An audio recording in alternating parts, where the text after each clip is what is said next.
اعوذ باللہ من الشیطان الرجیم بسم اللہ الرحمن الرحیم ان تقول نفس یا حسرة علی ما فرطت فی جنب اللہ وإن کنت لمن الساخرین۔ ایسا نہ ہو کہ کوئی شخص حسرت سے کہنے لگے ہائے افسوس اس قصور و کوتاہی پر جو میں نے اللہ تعالیٰ کے بارے میں کی ہے، اور میں تو مذاق اڑانے والوں میں تھا۔ او تقول لو ان اللہ ہدانی لکنت من المتقین، یا یہ کہنے لگے کہ اگر اللہ تعالیٰ مجھے ہدایت دیتے تو میں بھی متقین میں سے ہو جاتا۔ او تقول حین تر العذاب لو ان لی کرۃ فاکون من المحسنین، یا جب عذاب دیکھے تو کہنے لگے اگر مجھے پھر ایک بار دنیا میں جانا نصیب ہو تو میں نیکوکاروں میں سے ہو جاؤں۔ یہ سورہ زمر کی 56، 57 اور 58 نمبر کی 3 آیتیں ہیں۔ اس میں اللہ تعالیٰ کفار اور منافقین اور منکرین کی حسرت کا بیان کر رہے ہیں کہ کیسا وہ افسوس کریں گے اس وقت بروز قیامت۔ حسرت اور افسوس کون کرتا ہے؟ جب اس کا نقصان ہو جاتا ہے تو حسرت افسوس کرتا ہے کوئی انسان بھی۔ اس میں اخروی نقصان کی بات ہو رہی ہے۔ آخرت میں جب وہ نقصان سے دوچار ہو جائیں گے، جب ان کو اس وقت پتہ چلے گا تو اس وقت وہ حسرت اور افسوس کریں گے، اور مختلف ان کے اقوال اللہ تعالیٰ نے ان تینوں آیتوں میں نقل فرمائے ہیں کہ وہ کیسا کہیں گے۔ کہ دنیا میں بھی ایسا ہی ہوتا ہے کہ انسان وقت پہ کوئی کام نہیں کرتا تو اس کو حسرت ہی کرنا پڑتا ہے، تو آخرت والے معاملہ میں بھی ایسا ہی ہوتا ہے۔ دنیا میں جیسا ہوتا ہے، آپ دیکھتے ہیں کہ دنیا میں لوگ کیا کرتے ہیں، یعنی جب وقت پہ جو کام کرنا ہے وہ کام نہیں کرتے جو لوگ، تو پھر ان کو ایک عرصے کے بعد ان کو افسوس ہی کرنا پڑتا ہے۔ دنیا میں ایک وقت ہوتا ہے تعلیم حاصل کرنے کا، تربیت حاصل کرنے کا، وہ وقت اگر گزر جائے تو پھر بعد میں آپ دوسروں کو دیکھ دیکھ کر صرف حسرت ہی کر سکتے ہیں اور اپنے آپ پر افسوس کر سکتے ہیں کہ میں نے وہ وقت کیوں گنوا دیا جبکہ دوسرے لوگ ترقی کر لیے اور کہاں سے کہاں پہنچ گئے۔ ایسا ہوتا ہے، دنیا میں بھی دیکھنے میں آتا ہے۔ تو اس کے تعلق سے پچھلے رکوع میں ہی اللہ تعالیٰ نے جو بات بتائی تھی، قل یا عبادی الذین اسرفوا علی انفسہم لا تقنطوا من رحمۃ اللہ ان اللہ یغفر الذنوب جمیعا انہ هو الغفور الرحیم، یعنی اے میرے بندو جنہوں نے اپنے نفسوں پر، اپنی ذاتوں پر ظلم کیا ہے، یعنی حد سے زیادہ گناہ میں ڈوب گئے تھے، گناہوں کی کثرت کی وجہ سے جس نے اپنے اوپر ظلم کیا ہے، تو اللہ کی رحمت سے مایوس اور نا امید مت ہو۔ اللہ تعالیٰ تو بڑے ہی بخشنے والے ہیں، تمہارے سارے گناہ بخش دیں گے، وہ غفور الرحیم ہے۔ تو کس صورت میں بخشیں گے، کیسے بخشیں گے وہ، اس کا تذکرہ اس سارے رکوع میں آیا ہے کہ اللہ تعالیٰ سے سچی توبہ اور توبۃ نصوحہ جس کا تذکرہ آیا تفصیل کے ساتھ کہ جو رجوع ہو جائے گا بندہ، یعنی چاہے کتنا ہی بڑا کافر، چاہے کتنا ہی بڑا گنہگار، فاسق و فاجر ہو، اس کو مایوس اور نا امید نہیں ہونا چاہیے۔ اللہ تعالیٰ دلاسا دلا رہے ہیں، لیکن کس صورت میں مایوس نہیں ہونا چاہیے؟ جبکہ فوراً وہ اس کو اپنے گناہ کا احساس ہو جائے اور اپنی زندگی ہی میں غرغرۂ موت کے لگنے سے پہلے اللہ تعالیٰ سے رجوع ہو جائے، تو پھر اللہ تعالیٰ اس کو معاف کرنے کے لیے تیار ہے۔ لیکن جو اس کو ٹلاتے جاتا ہے اور جو ہے پوسٹ پون کرتے جاتا ہے کہ بعد میں کر لیں گے، بعد میں دیکھ لیں گے، پہلے کام تو کر لو، یعنی اس وقت تک کہ غرغرۂ موت لگ جاتا ہے، پھر اس کے بعد چاہے وہ یعنی اس کے قیامت تک کا اللہ تعالیٰ سے معافی مانگتا رہے، کوئی فرق پڑنے والا نہیں ہے، اللہ تعالیٰ اس کو معاف نہیں کریں گے۔ جبکہ جب موقع دیا گیا تھا، مہلت دی گئی تھی، ایک پیریڈ بتا دیا گیا تھا کہ اس کے دوران تم کو اللہ سے معافی تلافی کر لینی ہوگی اور بخشش مانگنی ہوگی سچے دل سے، تو اللہ تعالیٰ تم کو معاف فرما دیں گے۔ لیکن اس انسان نے جب ایسا نہیں کیا تو پھر اس کی بخشش نہیں ہوتی ہے۔ اس میں جو ہے ایسے ہی لوگوں کا جو بیان کیے ہیں اللہ تعالیٰ، جو غفلت سے دوچار ہوتے ہیں اور بے پرواہی کی زندگی گزارتے ہیں، دنیا میں بھی ایسا گزارنے والوں کے ساتھ ایسا ہی ہوتا ہے، اور اخروی معاملے میں بھی جو ہے گزارتے ہیں، ان کے لیے تو دائمی خسارہ ہے۔ یعنی وہاں پر جانے کے بعد ان کو پتہ چلے گا کہ ہزاروں لاکھوں سال کی زندگی سامنے پڑی ہوئی ہے، لیکن اس کے لیے ہم نے کچھ بھی تیاری نہیں کی۔ دنیا میں ہم نے غفلت سے جو ہے زندگی گزاری اور صحیح بات کو ہم نے تسلیم نہیں کیا۔ تو اس میں ان تمام چیزوں کا اللہ تعالیٰ تذکرہ کر کے فرما رہے ہیں کہ یہ حسرت اور جو ہے یہ انہیں افسوس اس وقت کام نہیں دے گا۔ کیا کہیں گے وہ؟ سب سے پہلی بات جو بتائے ہیں کہ حسرت اس بات پہ کریں گے کہ الا ما فرطت فی جنب اللہ، یعنی اللہ تعالیٰ کے حقوق میں ہم نے کوتاہی جو کی تھی، وَإِن كُنتُ لَمِنَ السَّاخِرِينَ، اور پھر ہم تو جو ہے مذاق اڑانے والوں میں ہی رہے۔ آج دیکھیے کہ آج دیندار لوگوں کا، اچھے اور سچے متقی لوگوں کا لوگ مذاق اڑاتے ہیں، کیا بیوقوف آدمی ہے یہ کہتے ہیں، کیسا پڑا ہوا ہے دیکھیے، یعنی یہ تو ترقی جانتا ہی نہیں، یعنی ان کے سامنے تو بس کیسے بھی لوپا ڈوپی کرے اور پیسہ کما لے یا کہیں پر چلا جائے کسی کا مال لے لے تو یہ ترقی ہے۔ ایسی ترقی نہیں چاہیے۔ اللہ تعالیٰ یہ فرما رہے ہیں کہ ایسا کرنے والے اس دن افسوس کریں گے اور اس دن یہ کہیں گے کہ ہم تو مذاق کرتے ہیں لوگوں سے اور اللہ کے رسول کی باتوں کا ہم نے مذاق اڑایا اور اللہ تعالیٰ کا جو حق تھا اس میں کوتاہی کی۔ اللہ تعالیٰ کا حق کون سا ہے؟ سب سے پہلے تو اللہ تعالیٰ جو اس سے پچھلی آیت میں بھی جو ہے اس بات کا تذکرہ کیے ہیں اور مختلف مقامات پر اللہ کے کلام میں اللہ تعالیٰ نے خود تذکرہ فرمایا، وَاتَّبِعُوا أَحْسَنَ مَا أُنزِلَ إِلَيْكُم مِّن رَّبِّكُم کہا۔ پچھلی آیت میں ہی کل ہی جو ہے گزشتہ درس میں آیت آئی تھی کہ اس کی اتباع کرو جو بہترین ہے، جو تمہاری طرف تمہارے پروردگار کی طرف سے نازل کیا گیا ہے، یعنی کلام اللہ۔ اس قرآن کریم کو اللہ تعالیٰ نے جو ہے یعنی اس میں جو ہے واضح فرمایا اور دوسری صورتوں میں بھی جو ہے اللہ تعالیٰ نے اس کو واضح فرمایا، لَقَدْ أَنزَلْنَا إِلَيْكُمْ كِتَابًا فِيهِ ذِكْرُكُمْ أَفَلَا تَعْقِلُونَ۔ سورہ انبیاء 17ویں پارے میں اللہ تعالیٰ نے اس کا تذکرہ فرمایا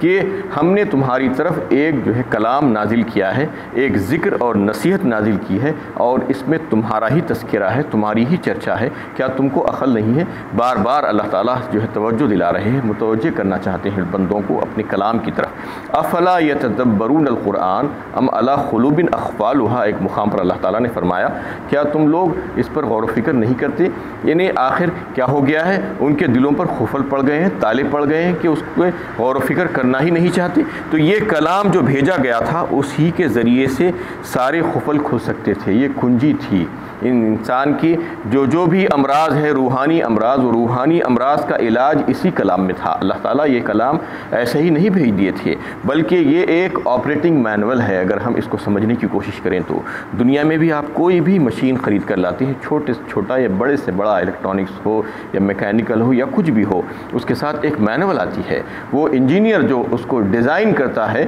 وہ پہلے ایک مینول لکھتا ہے اس کے تعلق سے کہ میں نے اس مشین کو اس طریقے سے ڈیزائن کیا ہے کہ اس میں یہ خوبیاں ہیں، لیکن بشرطے کہ تم اس کو اس طریقے سے استعمال کرو گے تو پھر جو ہے یہ خوبیوں کا تم فائدہ اٹھاؤ گے، اور اگر اس کو غلط طریقے سے استعمال کرو گے تو وہ خوبیاں نہیں بلکہ وہ خراب ہو جائے گا مشین اور تم اس سے فائدہ نہیں اٹھا سکو گے۔ ویسے ہی اللہ تعالیٰ ہمارے خالق ہیں اور ہم کو انہوں نے پیدا کیا ہے اور وہ جانتے ہیں کہ ہم میں کیا فائدے ہیں اور کیا نقصانات ہیں اور کیسا کام کرنے سے کیسا جو ہے فائدہ ہوگا اور ہماری ذات کے لیے کیسا فائدہ ہوگا وہ خود جانتے ہیں۔ اس لیے انہوں نے اس کلام کو ہمارے لیے بھیج دیا، اس میں وہ ساری باتیں بیان کر دی گئی جو ہماری کامیابی جو ہے جس میں مضمر تھی، اللہ تعالیٰ نے وہ ساری باتیں اس میں جو ہے بیان کر دی۔ یعنی اللہ تعالیٰ کی رضا اور خوشنودی کن چیزوں میں ہے اور جو ہے جنت اور دوزخ مانگنے کا طریقہ کیا ہے، احکامات پر عمل کرنے کا طریقہ کیا ہونا چاہیے، ذکر و نصیحت کی باتیں کیا ہیں، یہ ساری باتیں پچھلی قوموں کے حالات سب کچھ اللہ تعالیٰ نے اس میں بیان کر دیا اور یہ بتا دیا گیا کہ اس کو پڑھو، اس کو سمجھو اور اس پر عمل کرنے کی کوشش کرو۔ لیکن ایک انسان ہے کہ اس کو پڑھنے کی کوشش ہی نہیں کرتا۔ آج کتنے لوگ ہیں بتائیے، انہیں ایمانداری کے ساتھ اگر ہم جائزہ لیں تو دنیا میں کتنے لوگ اس کلام کو پڑھے ہیں اور سمجھے ہیں ہدایت کی غرض سے۔ ہاں اس کو جو ہے کوئی اور غرض سے بھی پڑھ لیتے ہیں بہت سے لوگ کہ صرف رحمت اور برکت، ہاں رحمت اور برکت تو ہے ہی اس کلام میں، کس نے کہا کہ رحمت اور برکت نہیں ہے، لیکن اصل یہ کتاب تو ہدایت کے لیے آئی تھی، ہدایت کا سرچشمہ ہے۔ ہدایت حاصل کرنے کے لیے اس کو جو ہے پڑھنا ہوگا، سمجھنا ہوگا، غور و فکر کرنا ہوگا اور اہل علم کے ساتھ بیٹھ کر اس کو سمجھنا ہوگا تو پھر ہدایت ملے گی۔ تو اس میں جو ہے وہ لوگ حسرت کریں گے، افسوس کریں گے، جبکہ دنیا میں ایسے ہی غفلت کی زندگی گزار دیے تھے اور اس کلام کو نہیں پڑھا تھا۔ اس کلام کو پڑھنے سے ایمان میں بھی تازگی ہوتی ہے اور ساری وہ چیزیں جو برائیاں جو انسان میں ہے وہ سب جو ہے ختم ہو جاتی ہے اور انسان کے لیے جو اچھائیاں جو ملنے والی ہے وہ اس کو حاصل ہو جا سکتی ہیں۔ سورہ انفال میں اللہ تعالیٰ نے اس کا تذکرہ فرمایا، انما المؤمنون الذین اذا ذکر اللہ وجلت قلوبہم واذا تلیت علیہم آیاتہ زادتہ ایمانا وعلی ربہم یتوکلون۔ اس میں اللہ تعالیٰ فرما رہے ہیں کہ اصل میں مومن تو کون ہے، مومن کی شان، اس کے اوصاف اللہ تعالیٰ بیان کر رہے ہیں۔ انما المؤمنون الذین اذا ذکر اللہ وجلت قلوبہم، جب اس کے سامنے اس کے اللہ کا ذکر کیا جاتا ہے تو اس کے دل ڈر جاتے ہیں، وجلت قلوبہم وَإِذَا تُلِيَتْ عَلَيْهِمْ آیاتہ زادتہ ایمانا، اور پھر اللہ تعالیٰ کی آیتیں اس کے سامنے تلاوت کی جاتی ہیں، پڑھ کر سنائی جاتی ہیں تو پھر اس کے ایمان میں مزید اضافہ ہو جاتا ہے۔ یعنی یہ کلام ایسا نہیں ہے کہ کوئی چیز میں اضافہ نہ کرے، اضافہ کرتا ہے، نیکی میں اضافہ کرتا ہے اور عمل کرنے میں آسانی کرتا ہے، ایمان میں اضافہ کرتا ہے۔ تو یہ آیتیں جو ہے انسان کے لیے سراسر رحمت ہی رحمت ہے۔ وَإِذَا تُلِيَتْ عَلَيْهِمْ آیَاتُهُ زَادَتْهُ ایمانا وَعَلَىٰ رَبِّهِمْ يَتَوَکَّلُونَ، وہ لوگ اپنے رب پر بھروسہ کرنے والے لوگ ہوتے ہیں جو ایسا کرتے ہیں۔ اور پھر فرما دیا گیا کہ وہ نماز کو قائم کرنے والے لوگ، الذین یقیمون الصلاۃ ومما رزقناہم ينفقون، یہ صفات ہوتی ہیں ان کی، اور اللہ کا دیا ہوا جو رزق ہے اس میں سے وہ جو ہے خرچ کرتے رہتے ہیں۔ الذین یقیمون الصلاۃ ومما رزقناہم ينفقون، پھر کہہ دیا گیا اولئک هم المؤمنون حقا لهم درجات عند ربهم ومغفرۃ ورزق کریم، یہی مومن ہیں سچے اور سچ بولنے والے، یعنی دراصل یہی مومن ہیں، اللہ تعالیٰ خود جو ہے ان کو سند دے رہے ہیں، ایسا کرنے والے مومن ہیں۔ اور پھر کیا ہے ان کے لیے، یعنی بہترین درجات ہیں، اعلیٰ درجات ہیں اللہ کے ہاں، اور بہترین عزت والی روزی ہے اور مغفرت اور بخشش ہے۔ یہ تمام کام کیسے ہوں گے؟ جب اللہ کے کلام کو پڑھیں گے اور سمجھیں گے اور ایمان میں زیادتی ہوگی اور احکامات سمجھ میں آ جائیں گے اور اللہ کی رضا اور ناراضگی سمجھ میں آ جائے گی تو پھر جو ہے انسان خود بخود بہتر ہوتا ہی جائے گا۔ اس لیے اللہ تعالیٰ نے اس کلام کو پڑھنے کی بار بار دعوت دی ہے، بار بار کہا گیا ہے کہ اس کو پڑھو، اس کو سمجھو اور جنت یہیں سے طلب کرو، اللہ کی اطاعت اور فرمانبرداری اسی کے ذریعے سے کرو۔ رسول اللہ کی اطاعت اگر کرنا ہے تو اس کلام کو پڑھو اور سمجھو تو رسول اللہ کی اطاعت کرو گے۔ زندگی میں جو ہے کچھ اچھے کام کرنا ہے، اپنی آخرت کو سنوارنا ہے تو اسی کتاب کو پڑھو۔ یعنی ساری چیزوں کی کنجی یہی ہے، ساری بیماریوں کی دوا اسی میں ہے، لیکن اس دوا کو جو ہے لوگ چھوڑ دیے ہیں اور دوسری دواؤں کی تلاش میں ادھر پھرتے ہیں۔ اطمینان قلب چاہیے تو اسی کتاب کو پڑھو۔ الذین آمنوا وتطمئن قلوبہم بذکر اللہ کہہ دیا، یعنی اطمینان قلب کے لیے لوگ ادھر ادھر دوڑتے پھرتے ہیں، لیکن وہاں دوڑنے کی ضرورت نہیں ہے۔ اللہ تعالیٰ نے بتا دیا کہ اسی کتاب کو پڑھو اور اس کو سمجھنے کی کوشش کرو تو پھر تمہارے لیے وہ سب کچھ حاصل ہے، مل جائے گا تم کو جو تم چاہتے ہو۔ تو اس میں جو ہے افسوس کریں گے وہ لوگ، اور اس وقت کا افسوس کرنا ان کے لیے بے فائدہ ہوگا، کیونکہ افسوس کرنے کے بجائے وقت پر کام کر لینا چاہیے۔ یہ اللہ تعالیٰ متوجہ کر رہے ہیں۔ جب تم کو مہلت عمر دی گئی ہے اور بتا دیا گیا ہے کہ تمہاری عمر کب ختم ہوگی نہیں معلوم، اور اس لیے تمہیں چاہیے کہ فوراً رجوع ہو جاؤ اللہ سے اور اللہ کی کتاب کے ذریعے سے ہدایت حاصل کرنے کی کوشش کرو، ورنہ گمراہ ہو جاؤ گے۔ اور تقول لو ان اللہ ہدانی لکنت من المتقین، یہ جو ہے افسوس کرتے ہوئے مختلف قول ان کی اللہ تعالیٰ بیان فرما رہے ہیں۔ یہ کہنے لگیں گے کہ اگر اللہ تعالیٰ مجھے ہدایت دے دیتے تو میں فلاں فلاں ایسا ہو جاتا، ایسا ہو جاتا، متقیوں میں سے ہو جاتا، اللہ تعالیٰ کا فرما بردار ہو جاتا۔ جیسا کہ دنیا میں انسان کرتے ہیں کہ جب کوئی نقصان اٹھا لیتے ہیں تو ان کے اور ان کے اوپر اپنی جو ہے ذمہ داریوں کو ڈالنے کی کوشش کرتے ہیں اور اپنی ناکامیوں کو جو ہے کسی کے سر تھوپنے کی کوشش کرتے ہیں۔ ایسا ہی اس وقت بھی کریں گے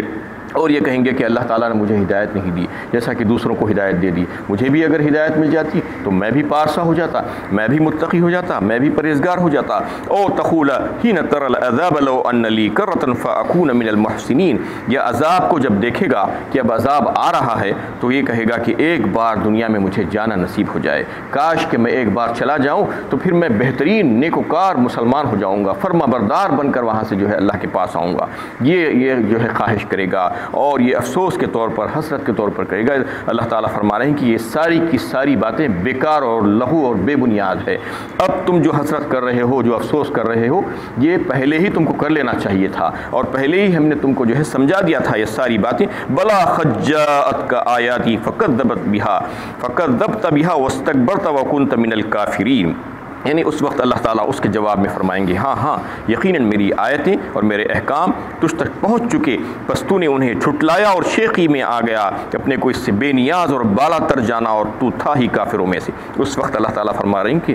ہدایت تو ہم نے تم کو دی تھی، ہدایت کے راستے ہم نے تم کو بتلا دیے تھے، پیغمبروں کو بھیجا تھا، رسولوں کو بھیجا تھا، ہادیوں کو بھیجا تھا، آسمانی کتابیں نازل فرمائی تھی، صحیح اور غلط راستہ تم کو دکھلا دیا گیا تھا،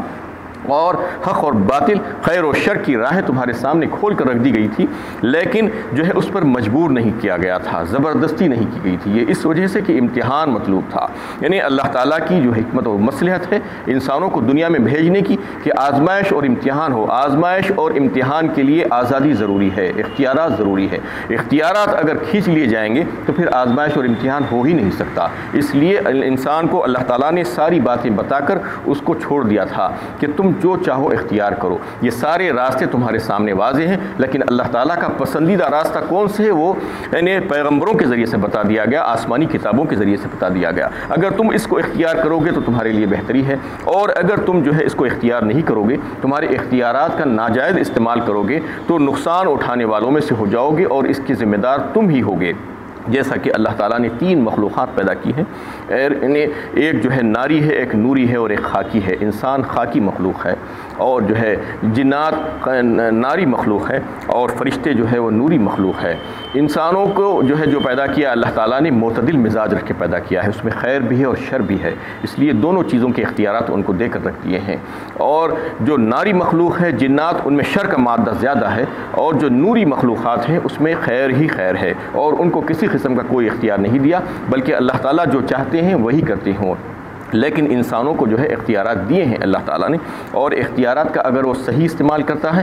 تو پھر فرشتوں کے آگے نکل جاتا ہے، اس کا مقام اور مرتبہ بہت بلند ہو جاتا ہے، جیسا کہ انبیاء کرام اور صلحۂ امت کتنے بڑے بڑے درجے پہ پہنچ گئے۔ اور اگر غلط کام کرتا ہے، اپنے اختیارات کا ناجائز استعمال کرتا ہے، تو شیطانوں سے بھی جو ہے گیا گزرا ہو جاتا ہے۔ دنیا میں آپ دیکھتے ہیں کہ کتنے شیطانی کام کرتے ہیں لوگ، کیسے کیسی حرکتیں کرتے ہیں۔ تو یہ دونوں چیزیں کرنے کا مادہ اللہ تعالیٰ نے اس میں رکھا، خیر اور شر کا، اور اختیارات دے دیے ہیں انہیں، اور جو چاہے اختیار کرو کہہ دیا گیا۔ زبردستی کرنے والے نہیں ہیں اللہ تعالیٰ، زبردستی اگر کرتے